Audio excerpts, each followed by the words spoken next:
It's the first day of July, and that can only mean one thing in the sporting world.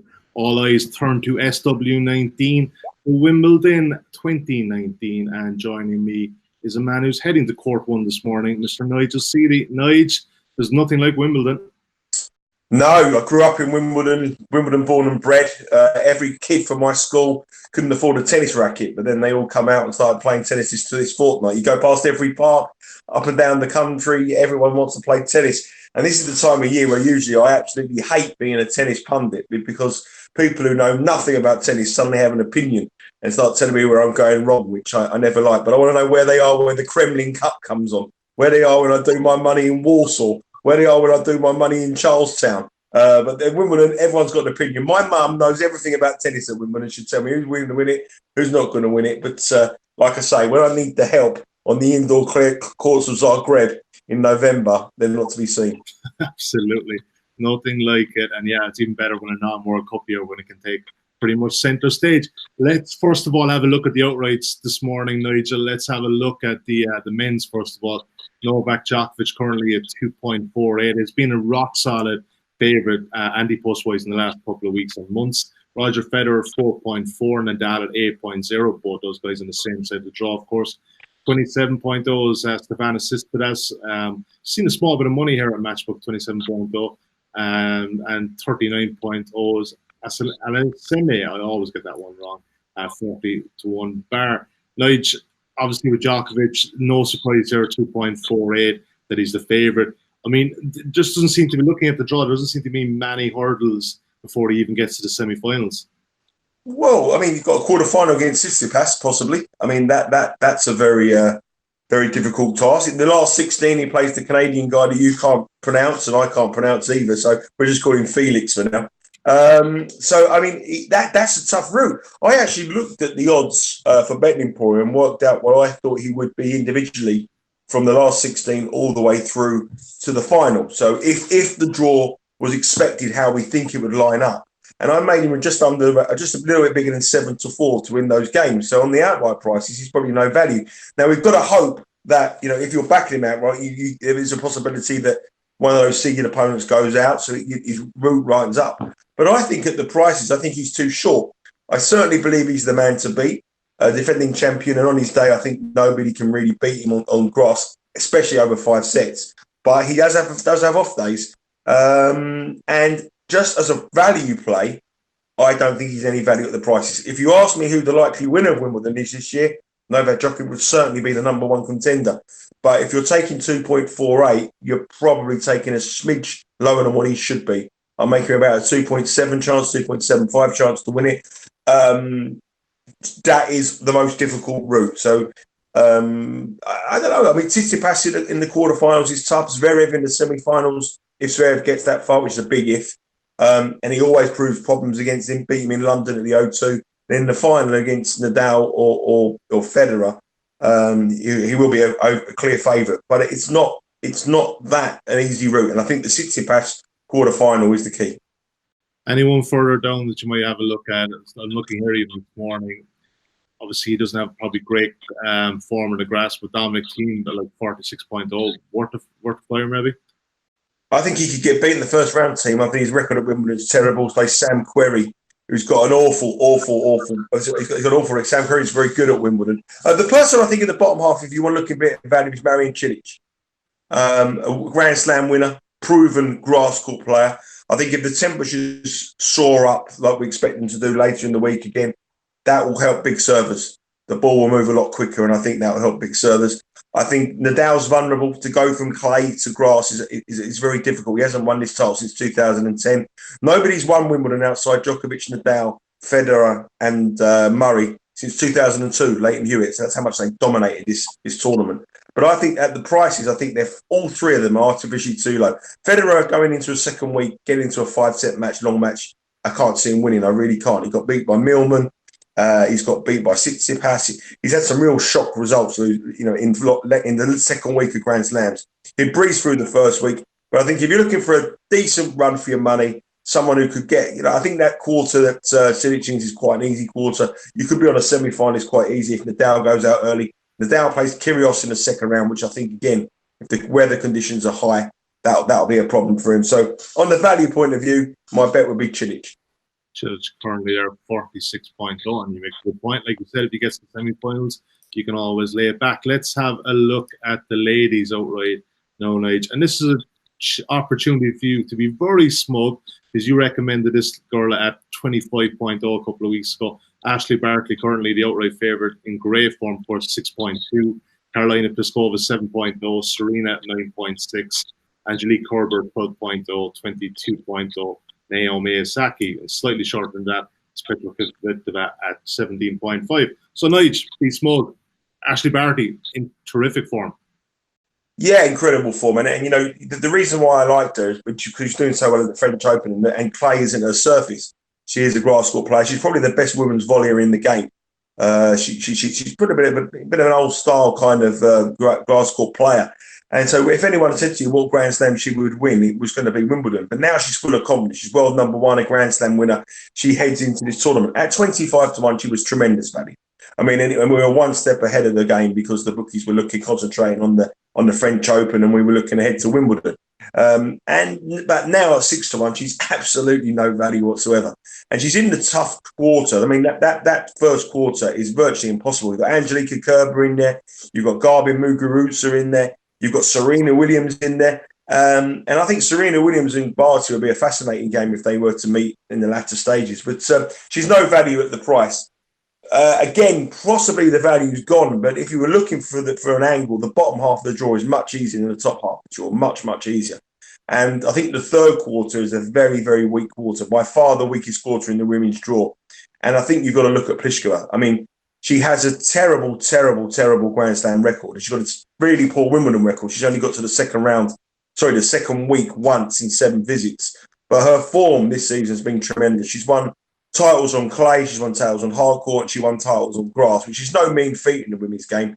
And I think she's only had one defeat on grass this season, which was against her twin sister. And it wasn't really the most... it was quite a dubious looking heat, really. She wasn't really trying as much as she would do. And I think this is her time at 27 years of age. I think she should really, with the draw she's been handed, she should be favourite. And I think there'll be a few upsets in that bottom half. So a lot of seeds will go out. And I think very quickly she will emerge as the favourite of the women's draw, because I think there's so many big guns in that top half that I think she'll emerge. One person to keep an eye on, Kvitova. I think Kvitova, who's recovering from injury, if she gets it going with that big left-hand serve in these conditions, she could be unstoppable. But she's a bet to watch in the first couple of rounds and then maybe play after that. And you're quite happy with your Ashley Barty 5.0, even on the top side of the draw, I don't see on the value. Well, yeah, obviously, but I don't think she's a 6-1 shot. I'll make her about an 8-1 shot. I mean, like I say, the route to the final is very, very difficult, but she's the best women player in the world at the moment. She's full of confidence, and she's winning titles with fun, and she's on an unbeaten run. So that's a dangerous sign.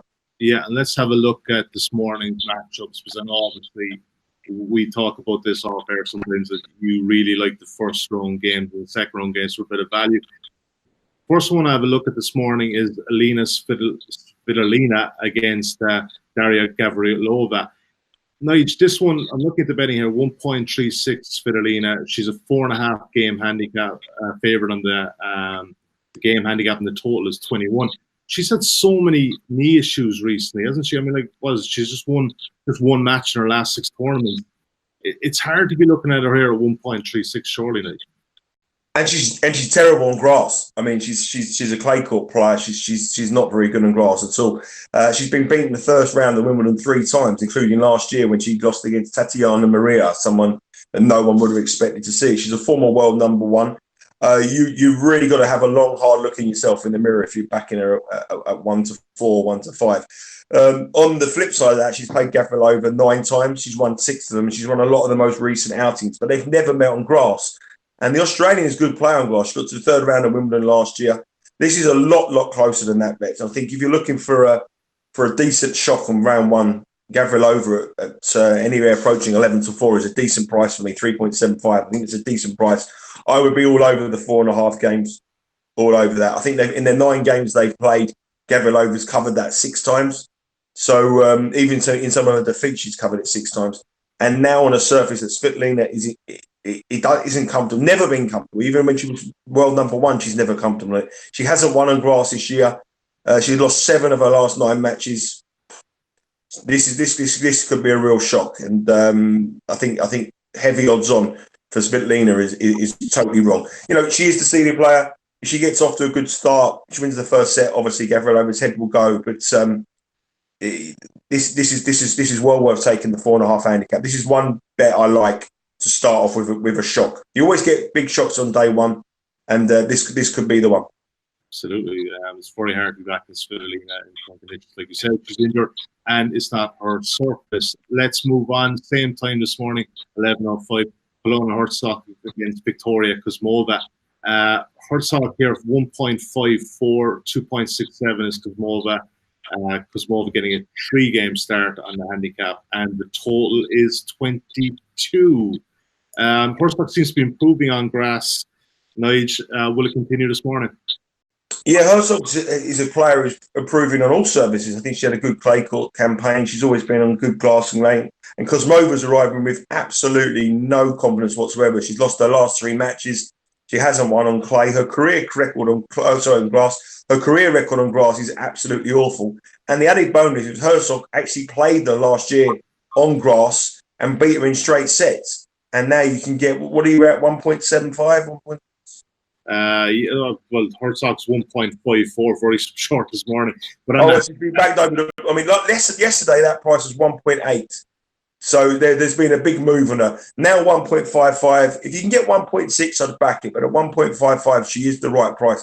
But 1.8 yesterday was a crazy price, and one price that I got involved in. I thought Herzog was the best bet on the first round on both the men's and the women's draws at 1.8. So it's moved massively now. But you know, even at 1.6, the handicap may be a bet. I think she could win maybe 6-4, 6-2, win quite comfortably.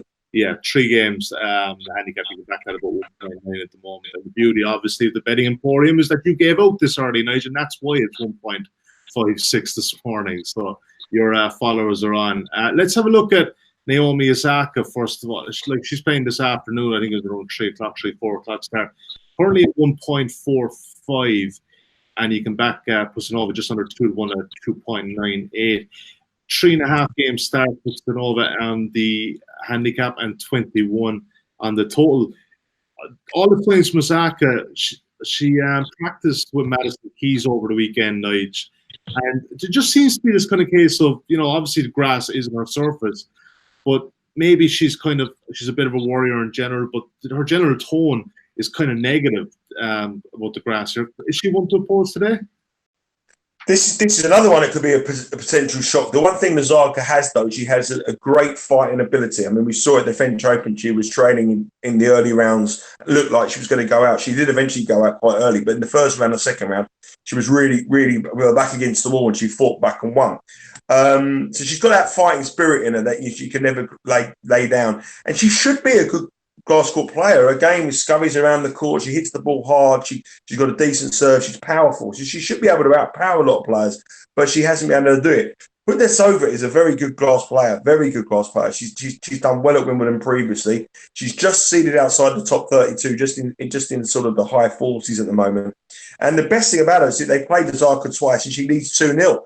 And she beats her in Birmingham just a couple of weeks ago, 6-2, 6-3 on glass. When they met the first time in 2018, Osaka started that game as a 1.5 chance to win that game. Since then, they've played twice before. So they met in 2018. Osaka was on her way to being world number 1. She was 1.5 to beat a girl on a hard court, which really was Osaka's best surface. Then in 2019, they played last week, and obviously Kuznetsova won in straight sets. Now at Wimbledon, she's the shortest price that she's been in the 3 meetings, despite the girl Kuznetsova winning both matches. So something doesn't make right. And I think this is Kuznetsova's surface rather than Osaka's. And I believe this is another potential shock. I wouldn't put anybody off backing the outsider here on the match, but Osaka does have lapses in concentration, especially on grass, where she can lose a set 6-2, 6-3. So I think the handicap here is another decent bet here. What is it, at 2.5? 3.5 at the moment. I can get Punseva plus 3.5. Well, that 3.5 is a decent bet for me. I think if you're looking at this game here, go for the 3.5 because she is world number 1. people do get nervous when they're serving out to beat a big champion, especially in the first round at Wimbledon. She could fight back. You might get a tight second set. I do think the value is on the outsider, but I'm going to go for the handicap as well. Putting this over on the handicap will be a decent play for me. Yeah, I like that one, +3.5. Right, let's move to the men's. Ernest Gulbis against Leonardo Mayer this morning. It should actually be the early afternoon game. 1.92, slight favourite here is Mayer. 2.0 is Gulbis, and just a one game starting the handicap. 41.5 is the total. Obviously, nothing to separate these ones here, but I mean, you look at Gulbis' form of late, and I know he beat. I think did he beat Zverev last year at Wimbledon? But I mean, are we kind of how do you bet these kind of games? Do you look back at last year, or do you look at this season? Because obviously the grass is very different. But if you look at this season, you'd be very hard to take Gulbis this season.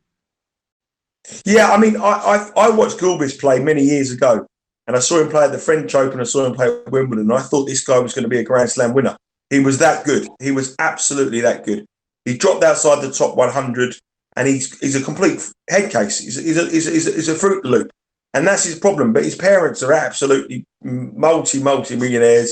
He's never had to do a day's work in his life. He just plays tennis for fun, and that's his problem. But really, the guy has more talent than most tennis players have in the top 50. He's unbelievable, but he just hasn't got the heart for it.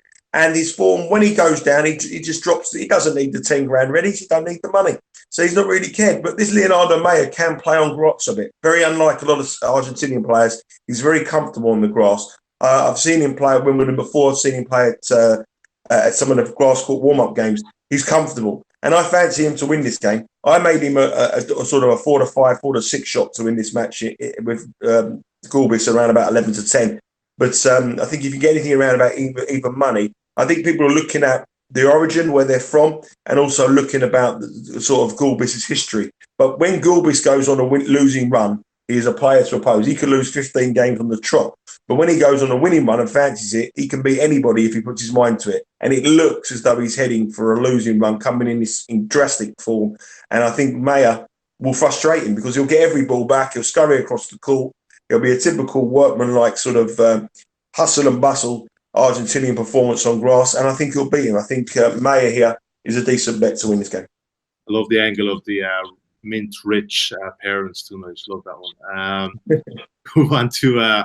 that was always my philosophy when Tim Henman used to go and play someone in Colombia on grass, on clay. You know, some kid out of Bogota who needed to win, and Tim Henman going back to Oxfordshire with his mum and dad sitting in the stately home. I knew which one really wanted it in the depths of 37 degrees, flies all over him. I know which one I fancy. There you go. Any bit of edge you can find, just take it. Let's move on to Marius Topil and Guido Pella. 1.84 Topil, one game on the Asian handicap here, obviously nothing between them, and 41 is the total. Topil on the challenger circuit seems to be pretty comfortable on grass, and I think this is why he's favoured here, Nigel. Yeah, this is the right I'm going to have a bet. I mean, there's a lot of times at Wimbledon, and especially Wimbledon, really, there's a lot of players who just really don't want to be there. And I mean, they get, I think it's about 12 grand to turn up in the first round. There's a lot of players who don't really want to be at Wimbledon, and Pella is one of those sort of players. I think, despite him being a number 26 seed in the world, he's played 2 games on grass, lost them both. The clay, he wants to get back on the clay court season as quickly as he possibly can. If you look at his record on grass and his career, let's have a look at it. I think he's won 6 and lost 12. So that there's been 1, 2, 3, 4. It's been 5 years in his career where he's played on grass where he hasn't won a single game in 3 of them. It was only last year that he was 4-4, which made him look quite respectable. But this year so far, 0-2, 2016, 0-2, 2013, 0-3. You know, despite him being seeded, this is like, many famously that quote that grass it should be ate by cows. And I think this certainly appeals to Pella. So it's not Topil being any great shakes. It's not Topil being someone who's going to be the next Pete Sampras or the next Roger Federer.